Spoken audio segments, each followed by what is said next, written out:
لله الذي خلق الإنسان وعلمه البيان وأنزل إليه القرآن، والصلاة والسلام على من كان نبيا وآدم بين الماء والطين، وعلى آله وصحبه ومن تبعهم بإحسان إلى يوم الدين. أما بعد، قال الله سبحانه وتعالى: هو الذي بعث في الأميين رسولا منهم يتلو عليهم آياته ويزكيهم ويعلمهم الكتاب والحكمة.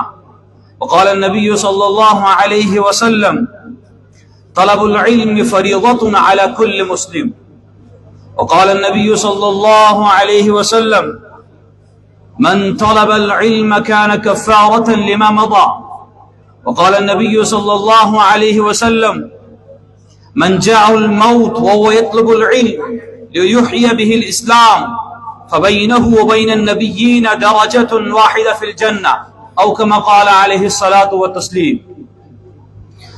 سبھی تعریف اسی کی حمد و ثنا ہے. ہماری جان پہ ہر دم خدا کی مہربانی ہے. کہیں گرمی کہیں سردی، کہیں بارش کہیں طوفان، کہیں گرمی کہیں سردی، کہیں بارش کہیں طوفان. خدا کرتا ہے دن روشن، وہی پھر رات لاتا ہے. حکومت اس کی چوطرفہ زمینی آسمانی ہے. وہی خالق، وہی مالک، وہی اول، وہی آخر. تیری حمد و ثنا یا رب، کرے کیا آفتاب اعجاز. زبان ناپاک ہے اس کی، قلم کی جافشانی ہے. تمام تعریفیں اس اللہ کے لیے ہے جو تمام جہاں کا پالنہار، جو رحمان و رحیم ہے، جو میرا اور آپ کا خالق و مالک ہے. اللہ ہی کے فضل و کرم سے آج کا یہ جلسہ جامعہ شمس العلوم کپواڑہ کا اپنی تمام تر کوششوں اور ایک عرصے سے جہد مسلسل کے بعد ہی منعقد ہو رہا ہے.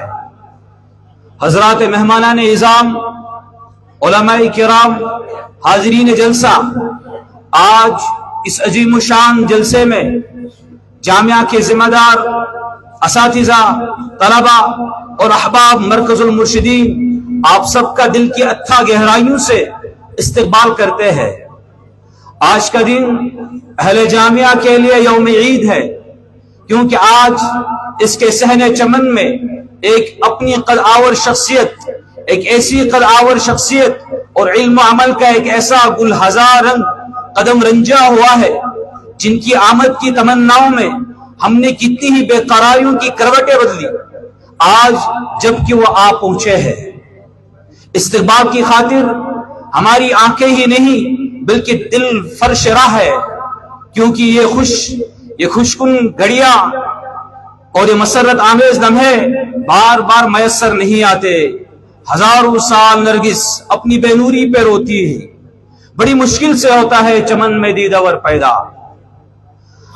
آپ کے اور میرے مابین نمونہ اسلاف، فخر کشمیر، حفیظ علامہ انور شاہ کشمیری رحمہ اللہ تعالی، شیخ الحدیث حضرت اقدس مولانا سید احمد خضر شاہ مسعودی صاحب دامت برکاتہم عالیہ، شیخ الحدیث و صدر المدرسین، ناظم تعلیمات دارالعلوم دیوبند وقف و محتمم جامعہ امام محمد انور شاہ دیوبند تشریف فرما ہے. چونکہ وقت کی تنگ دامنی اور موسم کی ناسازگی کے پیش نظر آخر آپ کی مختلف اوصاف حسنہ اور گوناگون جہاد پر روشنی نہیں ڈال سکتا، کیونکہ آپ کا ہر وصف ایک ایسا رنگ اور آہنگ رکھتا ہے کہ سامعین جس طرح چاند اس کی صاف و شفاف چاندنی کے تعارف کی ضرورت نہیں، جس طرح آسمان مسکراتے ہوئے ستاروں کے تعارف کی ضرورت نہیں، جس طرح ساکنان ارضی کو صبح کا پیغام دینے والے سورج کے تعارف کی ضرورت نہیں، جس طرح سمندر کے پر اسرار سکوت اور اس کی گہرائی اور گہرائی کے تعارف کی ضرورت نہیں، ایسے ہی کچھ ممتاز شخصیتیں ہوتی ہیں، کچھ نمایاں چہرے ہوتے ہیں جن کے تعارف کی کوئی ضرورت نہیں. گلشن علم میں بہار آئی ہے آج، گلشن علم میں بہار آئی ہے آج، نور کی بوندوں سے فضا مہکائی ہے آج۔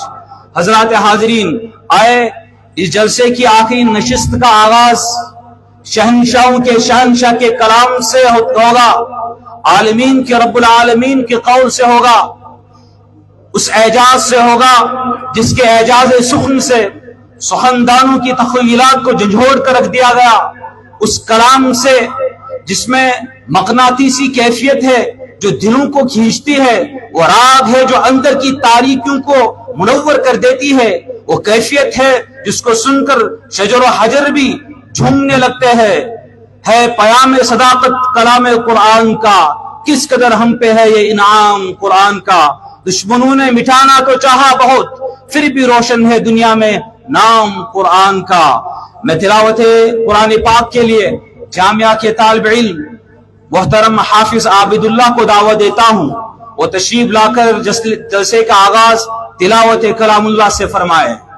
محترم حافظ عابد اللہ۔